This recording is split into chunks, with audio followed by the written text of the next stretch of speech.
మాజీ ప్రధాని, భారతరత్న, అజాతశత్రువు, కీర్తిశేషులు శ్రీ అటల్ బిహారీ వాజ్పేయి గారు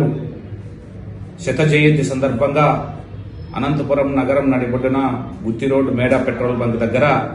ఆయన విగ్రహ ఆవిష్కరణ 12వ తారీఖు ఉదయం 11 గంటలకు రాష్ట్ర అధ్యక్షులు పివిఎన్ మాధవ్ గారు మరియు ఆర్థిక శాఖ మంత్రి పయ్యావుల కేశవ్ గారు, వైద్య ఆరోగ్య శాఖ మంత్రి సత్యకుమార్ యాదవ్ గారు, భారీ ఉక్కు పరిశ్రమల శాఖ మంత్రి భూపతిరాజు శ్రీనివాస్ వర్మ గారు పాల్గొని ఆ కార్యక్రమానికి ఈ విగ్రహావిష్కరణ చేస్తారు. ప్రజలందరూ పార్టీలకు అతీతంగా ప్రజలందరూ ఆ కార్యక్రమంలో పాల్గొని 12వ తారీఖు ఉదయం 11 గంటలకు ఆ కార్యక్రమాన్ని విజయవంతం చేయవలసిందిగా భారతీయ జనతా పార్టీ అనంతపురం జిల్లా శాఖ కోరుచున్నది.